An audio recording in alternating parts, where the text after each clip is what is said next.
वृंदावन बिहारी लाल की।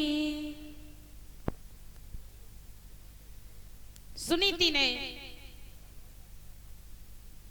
जब मैं खेतों पर रहना स्वीकार किया, उसके बाद नारद जी से भेंट हुई, नारद जी का आशीर्वाद मिला।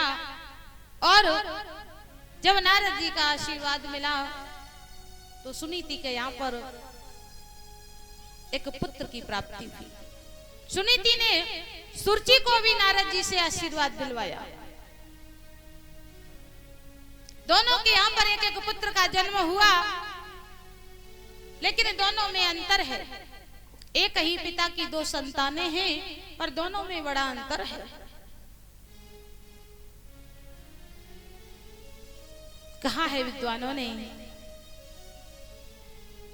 दो फूल साथी फूले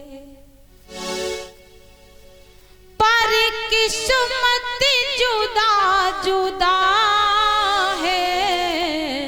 दो फूल साथी फूले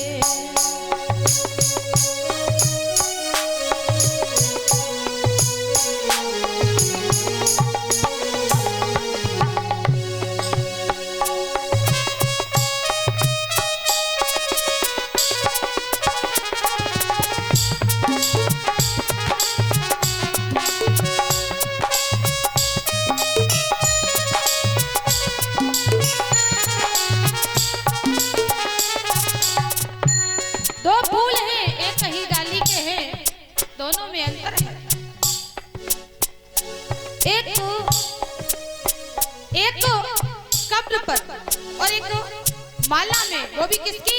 भगवान की। एक कब्र पर चढ़ा है, एक हार में उठा है।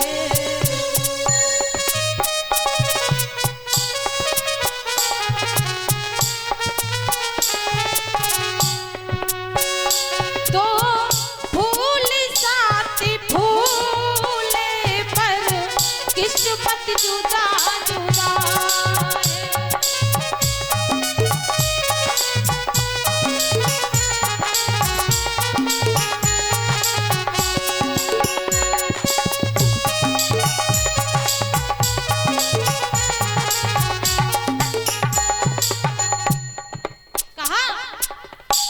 जैसे दो एक ही डाली के दो फूलों में भाग्य में अंतर हो जाता है, ऐसे ही उत्तानपाद के दो पुत्र हैं और दोनों की दिनचर्या में, रहन सहन में, भोजन इत्यादि में फर्क पड़ गया है।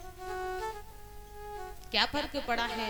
एक राजकुमार कहकर के पलने में पाला जाता है, एक दुखिया पूत सुलाने को पत्तों पर डाला जाता है। एक के लिए 67 व्यंजन दासियां बना कर लाती हैं, एक को सूखी जौ की रोटी संध्या तक मिलने पाती है। और एक ने किया गर्भाधारण, उस दिन से पलंग न छोड़ा है, और एक ने बराबर जन्म तलक खेतों का नाज बटोरा है। ये अंतर है। दोनों अपना अपना जीवन, अपना अपना भाग्य लेके जी रहे हैं। एक दिन की बात है, उत्तानपाद के दोनों पुत्र आपस में मिल जाते हैं। एक दिन ध्रुव जी खेतों से गांव की तरफ जाते हैं और उधर से सुरुचि के पुत्र उत्तम गांव से खेतों की तरफ आते हैं। आपस में दोनों बच्चे मिल जाते हैं। और एक बात बताएं, बच्चों में मित्रता बहुत जल्दी हो जाती है। दोनों में मित्रता हुई, नाम पूछा, अपने अपने नाम बताए। ध्रुव ने अपनी माता का नाम बताया, उत्तम ने अपनी माता का नाम बताया। पर उत्तम ने एक प्रश्न ज्यादा पूछा, और वो पूछा कि तुम्हारे पिता का नाम क्या है? ध्रुव ने तो कभी पिता शब्द ही नहीं सुना था। तो ध्रुव ने पूछा, भैया ये पिता क्या होता है, कहाँ लगता है? उत्तम ताली पीट के हंसने लगा, बोले पिता कोई फल थोड़ी ना है, जो कहीं लगता होगा। अरे जैसे माँ होती है वैसे ही पिता होता है। बिना पिता के पुत्र का जन्म नहीं होता, बिना माँ के पुत्र का जन्म नहीं होता। तो माँ बाप जब होते हैं तभी तो पुत्र का जन्म होता है। आपने माँ का नाम बताया, पिता का नाम नहीं बताया। ध्रुव जी ने कहा भैया अब हम कल मिलेंगे और कल मैं अपनी मैया से अपने पिता का नाम पूछ करके आऊंगा। ध्रुव जी जाते हैं, सुनीति के गले में दोनों बाहें डाल करके बड़े प्यार से मीठी मीठी बातें करते हुए। एक बात बताएं माताओं बहनों, जब बच्चों को कुछ चाहिए होता है ना तो कितनी मीठी मीठी बातें करते हैं। गले में बाहें डाल लेंगे, पल्लू पकड़ लेंगे, चेहरा घुमा घुमा के बात करेंगे मम्मी का, है ना, क्योंकि कुछ न चाहिए होता ना तब ये लाड़ प्यार बहुत झाड़ते हैं। आज ध्रुव जी अपनी माँ के साथ यही कर रहे हैं। सुनीति ने पूछा क्या बात है लाला, आज बड़े मेहरबान हो रहे हो, इतने खुश क्यों दिखाई दे रहे हो, क्या बात है, क्या मिल गया? तो ध्रुव जी ने कहा मैया एक बात बताओ, मेरे पिताजी का नाम क्या है? जैसे ही पिता का नाम पूछा सुनीति की आंखों में आंसू आ गए और सुनीति ने कहा कि अब मैं अपने पुत्र को क्या जवाब दे दूं? क्या ये कह दूं कि इसका पिता नहीं है, या ये कह दूं कि तेरे पिता ने मुझे घर से निकाल दिया है, या ये कह दूं कि तेरी सौतेली माँ के द्वारा तेरे पिता ने मुझे घर से निकलवाया है? क्या कह दूं? माताएं बहने, ये आपकी कथा है, थोड़ी सावधानी से सुनिएगा। जब बच्चा समझदार हो जाए तो माताओं बहनों को सोच समझ के बच्चों के सामने बात करनी चाहिए, क्योंकि जो ऐसा आचरण आप करेंगी वैसा ही आपका बच्चा करेगा। इसीलिए कहा है बच्चे की प्रथम गुरु माता होती है, माता निर्माता भवती, माँ ही बच्चे की निर्माण करता होती है, जन्म से भी और कर्म से भी। माँ अगर ये ना बताए कि ये तुम्हारे पिताजी हैं तो बच्चे को ये भी बोध नहीं होता है कि उसका पिता कौन है। रिश्तों से माँ जोड़ती है, इसलिए बच्चों का सबसे ज्यादा विश्वास माँ के ऊपर होता है। जो बात बच्चा बाप से नहीं बोल पाता वह बात बच्चा माँ से आके खुल के बोल देता है। वैसे एक और भी बात है, जब माँ बोलते हैं ना तो मुंह खुल जाता है माँ, और जब बाप बोलते हैं तो बाप मुंह बंद हो जाता है।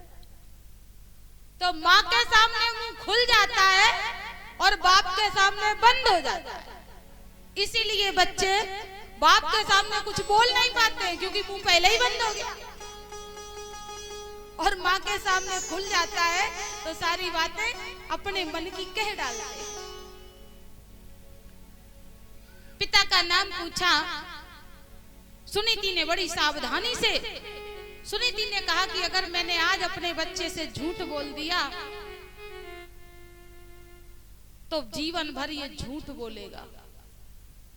अगर और कभी ना कभी तो पता चल ही जाएगा कि पिता है, और एक पतिव्रता स्त्री ये भी नहीं कह सकती कि तेरा पिता नहीं है। तो सुनीति ने कहा बेटा तुम्हारे पिता का नाम उत्तानपाद है, और तुमसे ये किसने पूछा? तो बताया उत्तम ने, जो राजा के पुत्र हैं।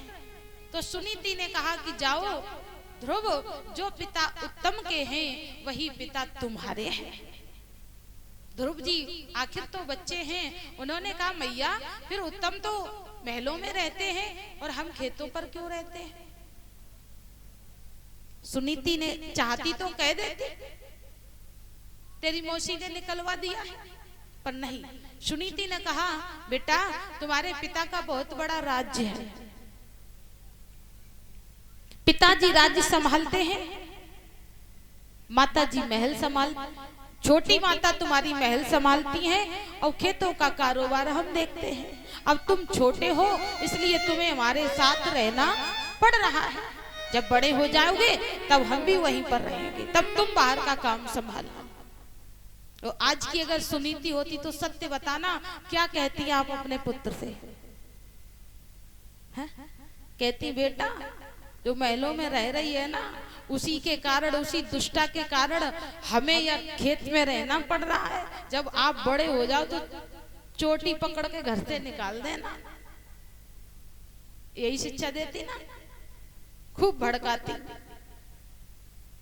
पर नहीं, सुनीति ने ऐसा नहीं किया। सुनीति ने विचार किया कि अगर मैंने कह दिया कि तेरी मौसी ने मुझे निकाला है तो जीवन पर्यंत ये कभी अपनी माँ का सम्मान नहीं करेगा, और अगर ये इस माँ का सम्मान नहीं करेगा तो मेरा पुत्र कभी भगवान के प्राप्ति के योग्य नहीं बन पाएगा।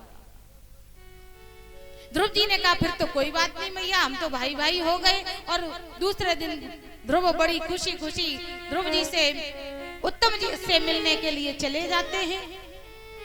जब उत्तम से मिलने के लिए पहुंचे और बताया भैया तुम्हारे और हमारे पिता एक ही हैं, दोनों भाई गले मिल गए और दोनों हाथ पकड़ करके आज अयोध्या की तरफ चल दिए हैं। कहा भैया चलो हम तुम्हें पिताजी से मिलाते हैं। दोनों एक दूसरे का हाथ पकड़ के खुशी खुशी जा रहे हैं। जब दरबार में पहुंचे, उत्तानपाद सिंहासन पर बैठे हुए थे। उत्तानपाद ने जब दोनों भाइयों को एक साथ खेलते हुए हंसते हुए आते हुए देखा तो मन में बड़ा ही संतोष हुआ।